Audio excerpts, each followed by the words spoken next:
I sort of feel like you should be gently strumming the chords to I Still Haven't Found What I'm Looking For as we're driving down Las Vegas. And by suggesting that, I'm gently asking if you wouldn't mind playing the chords of I Still Haven't Found What I'm Looking For. Too much. Wow. There it is. Wow. Are we seeing it? Oh my.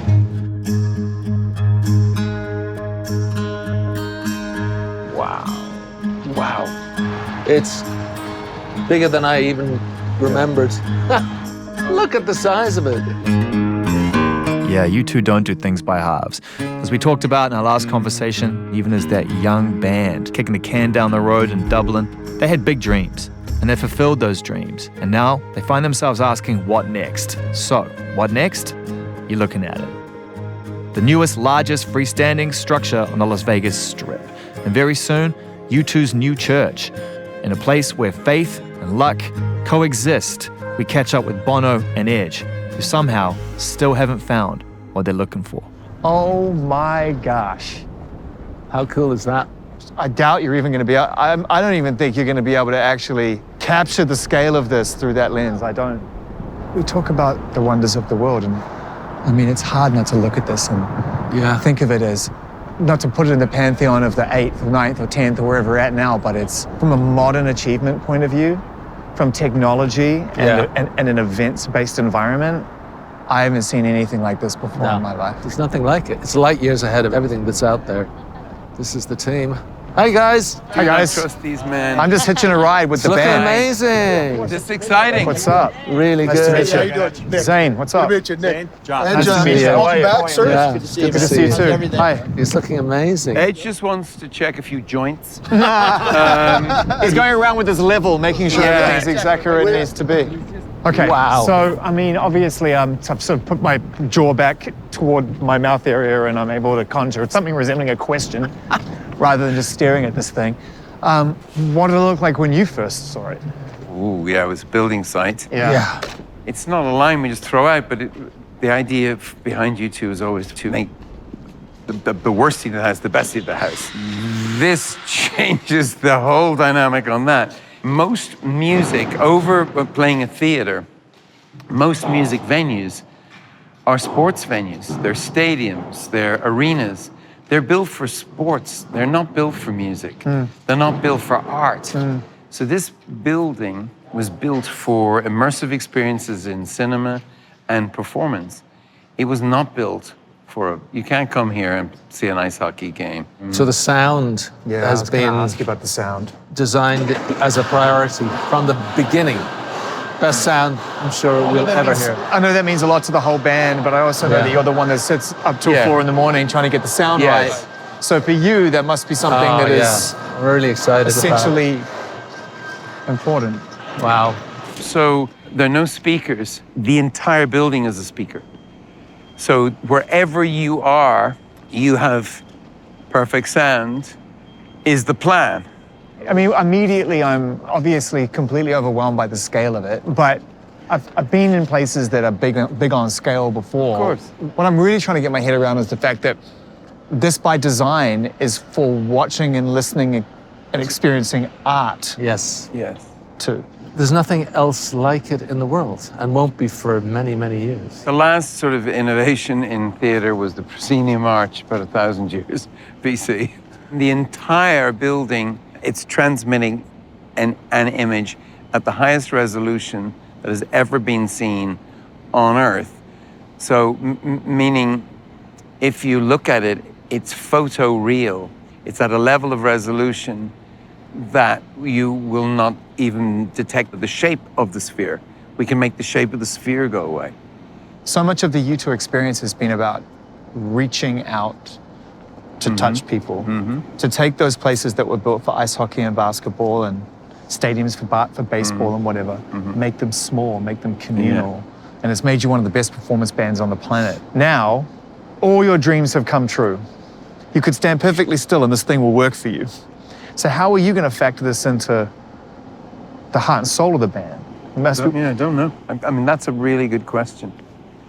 But we can achieve intimacy at a level that we could never whilst playing to 10,000 or 18,000 people. We work very hard to achieve that intimacy in arenas. We get there.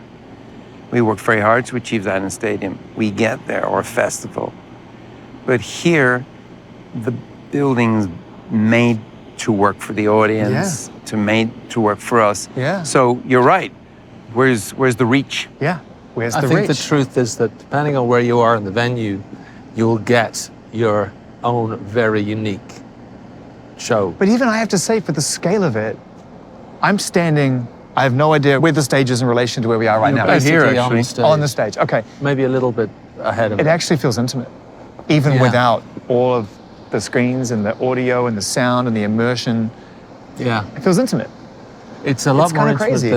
than a basketball arena. I can't wait to get up on stage here. Yeah, I'm surprised I am not feeling anxious. Normally when I walk into a venue, I can feel that sort of anxiety. But I haven't had it here. I'm just very excited. I was going to say, isn't that just the scope of possibility is probably shrouding that anxiety? Yeah. I mean, What's possible? think of when the Beatles came to the US.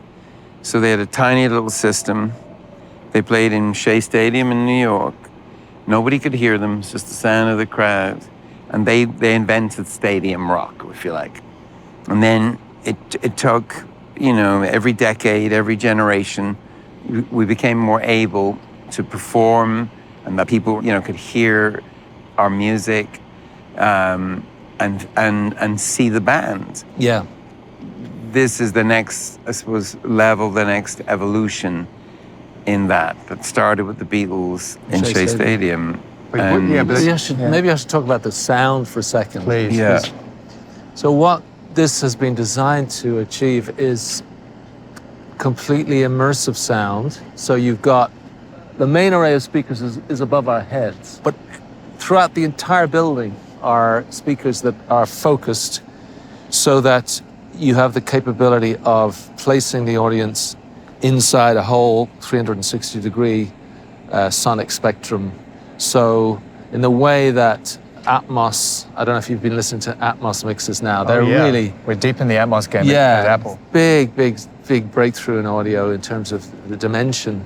Well, this can do that kind of Atmos mixing in a live context, which has never ever been possible before. So not only is the visual side of it groundbreaking, but the audio side of it is, again, cutting edge. What do you think about when you start putting that in the context of Zoo Station, which, to me, in a stadium in 1993, sounded like you were trying to reach people in that way. You were trying to build something wider than the two channels that it was created in. Our canvas is now no longer a kind of Yeah. 180-degree canvas, it's a 360 canvas. So we can basically place any instrument in any part of that location. So huge opportunities, but Mind-blowing. I mean, one of the problems we may encounter, which would be a nice problem to encounter, is that you're used to a certain amount of compression and distortion when you listen to rock and roll. If the sound system is too good, you might hear the frailty. That's such a good point, because I was the watching band, old footage of, again, the Zoo TV tour recently. I was playing catch up and getting excited about today. And there was a performance of you doing End of the World, and it sounds like you're about to spiral off into outer space. right. This bull is bucking, right? And you're in a place that's designed to create intimacy. With intimacy comes attention to detail, and that's not very rock and roll. Exactly right. Distortion is part of the language of rock and roll. And so when you take away distortion, do you take away rock and roll? So in that sense, the acoustic, when we play acoustically here, it should feel like, if God was good to us, like Neil Young playing, is it Massey Hall? Yeah, or like the Carnegie Hall shows when it was just so... You heard everything. So, but when we want to turn it up to 11, we want to be distorting. Yeah, this gives us ultimate control over all that. Spectacle is one thing. We will do some of that. But the greater emotions are bigger than spectacle. You bring people to their knees, bring yourself to your knees, is actually the more the point. What an adventure we're all on. Okay, so Zane, this is your seat. This is the mix desk. I'll take it. This is where we'll be mixing from. This is wild. And this is all screen. Everything you're seeing there is the screen. All the way above, all the way left, all the way right. It's hard to put into words what it feels like in this room. It's almost terrifying, the scope of possibility. I think the reason why you're not feeling nervous right now is you're in denial. Cut. Action. October. Yeah. How long? We don't know. I mean, we have to see if we like this. We have to see if our audience love this. I think it's going to be hard to get us out of here. What does that mean for touring? Now, okay. Well, we don't. We're not giving up on touring Achtung Baby anyway. So Sure. that this is with the Joshua Tree. We took that album around the world. This will only be here. Yes. But touring itself is Yes. not over. Yes. I'm speaking on behalf of a lot of fans when I ask that question. Yeah. Because I'm standing in the middle of this incredible feat of architecture and design and technology, talking to a band who get to kick it off without any end date in sight. You know, sure, they'd be like, if it's selling tickets and people are loving it and it's groundbreaking and you're having a good time, let's just keep the fucking train on the road.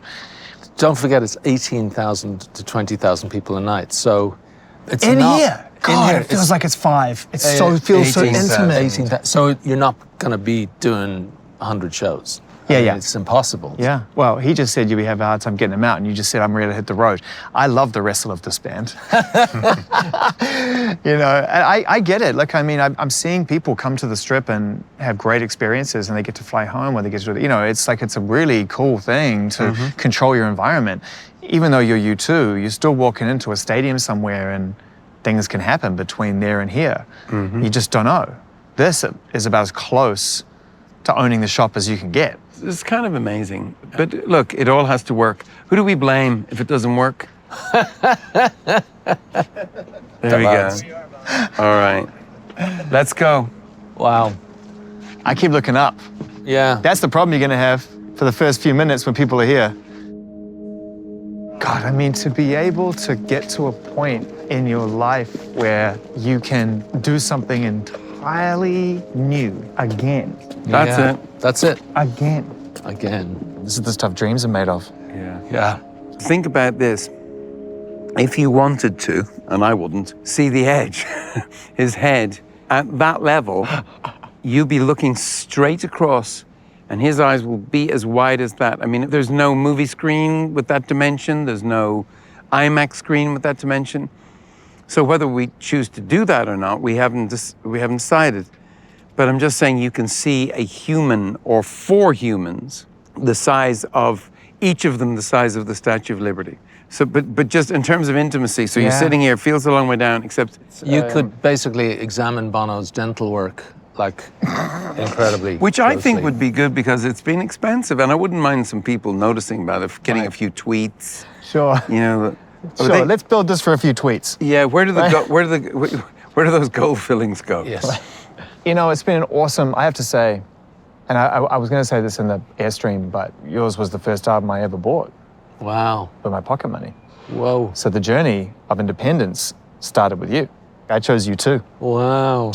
And since then, you know, I guess through pure force of willingness and annoyance and manifestation, I just keep showing up. So today in the desert, to hear and to, I guess, get as close to tracing the journey to a point now where I see where it can go has been really special. So thank you Thank you. for your generosity of time and letting us come in here. And thank you, Jim Dolan, for letting us come in here and see this at this point.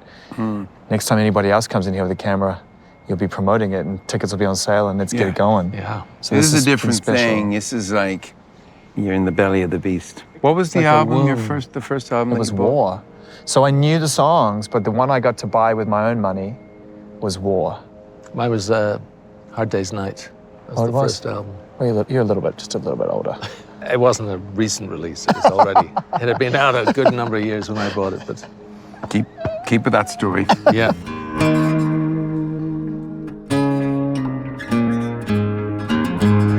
You know what? We're still here, isn't that amazing? Yeah. We're still here, and Oh, that's true.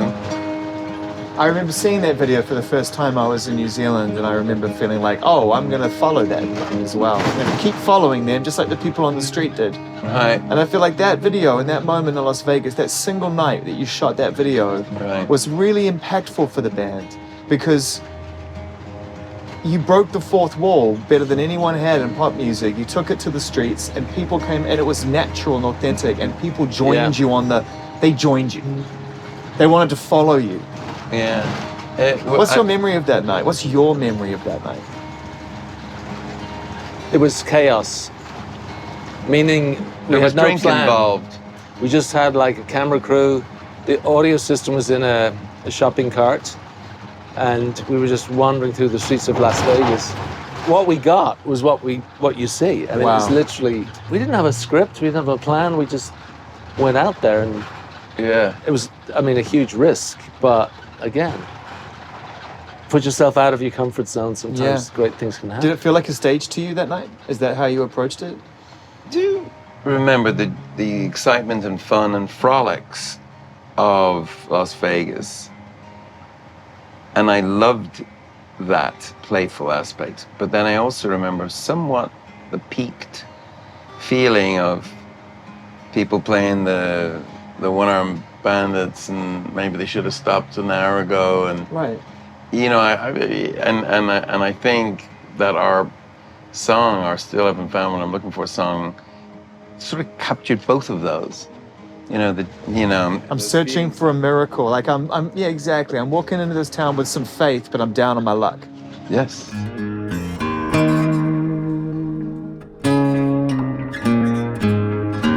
So when I was growing up, Las Vegas looked like it was on another planet because of all of what we're being surrounded with here, all the neon signs and everything. Just felt like I'd never seen so much electricity, bright electricity, my entire life. It took me years to come here. You were here long before me. What was your first impression of Las Vegas when you arrived here for the first time? It was mind-blowing. I mean, we're from Ireland. Yeah. You know, I mean, there was nothing remotely like this in Ireland. Yeah. I've had this thing about, you know, luck. And I'm not sure where to put luck, you know, because we're the luckiest people in the world on so many levels. And yet, and I don't believe in destiny. Right. And that's a whole other conversation. So, but I do believe in good fortune. We have a rule in our house, Edge and I, when people come stay with us and they want to go gamble, we'll give them a brown paper bag with 100 euros in it, and that's it. And so we've been to casinos with some of the, you know, some very, including you. You gave me a brown paper bag with 100 euros in it. And did you sent win? me to the tables. Did you win? No, I was downstairs. No one does. Once you realize no one ever wins, then it's you're paying for the entertainment value, and that's fine. That's a good deal. Yeah, we've had this kind of tussle between faith and luck for since that time on the streets when Edge was busking. I still haven't found what I'm looking for. And there's another reason, which we're not really talking about, which connects Las Vegas to Zoo TV and Acting Baby, which is the 1968 Elvis comeback special. The Fly. Right. So the Fly character was based a lot on that. And Las Vegas and Elvis have this kind of synonymous thing. And if you grew up in Ireland on rock and roll, that would explain it. But it goes deeper than that. You have Sinatra. You have Bing Crosby. The Rat Pack. The original Rat Pack. So all of this is in the background, and at the time, at the end of the 80s, people were thinking, well, it's so on you too. What were you doing? And we said, we went to Las Vegas, we went to a big fight, and we went to meet Frank Sinatra. So here in this city, we met Frank Sinatra. You shook Sinatra's hand. We shook We his hung out with hand. him for like a good 45 minutes after the show. It was like And amazing. he asked us all these questions, and he seemed interested in our answers. And we were there for a while, and there was people knocking on the door, and he wasn't answering. He wanted to talk to the to the kids. And that was us. And eventually, when we got out, there was all these people, there was, very famous people, and we weren't at all. And they were all wondering why He spent so much he had spent so much time with us. And so then people thinking we must be really important. So some guy from comes up and he goes, I own a New Jersey race track. You want a horse named after you? And we're like, wow. Because you shook Sinatra's hand. Because we shook Sinatra's hand. But he actually wanted to talk to us because we were musicians. Yeah. And he was talking about the Tommy Dorsey Orchestra and sharing a room with Buddy Rich and all this stuff that, Buddy Rich was a drummer, so Larry was fixed. Yeah. And then he said, we used to throw each other's suitcase out the window. We share a room. They'd have fights. And then Larry would say, I used to pack his suitcase. and I kind of set him up. And he said, you can't pack your own suitcase? I said, no, but I'm very untidy. And Larry would say, get fucking... He picks his moments, Larry, right? When he does it, he does it. He got me. So the Las Vegas moment it's a bit Hollywood too, but so we got into Sinatra, and people were paying $1,000 a table or whatever, maybe more. We were in there free. We were kind of dressed as U2, whatever that was in the 80s. So Sinatra walks to the front of the stage, and he's just there. And if you're a singer, Sinatra's on different levels. And he goes, yeah, there's, who else is here? There's like Elizabeth Taylor's there, such and such over here. Gregory Peck. I mean, it's just stars everywhere. And he does the thing of, well, tonight we have the number one in the United States. They're on the cover of Time magazine, these people. They're from Ireland. They're called U2, and they're here. And so the spotlight comes on us. And so I guess we've seen it in the movies. So we all stand up and we wave, because that's what you're supposed to do in that situation. And Frank just pulls right and goes, phew, you did not spend a dime on your clothes. Yeah,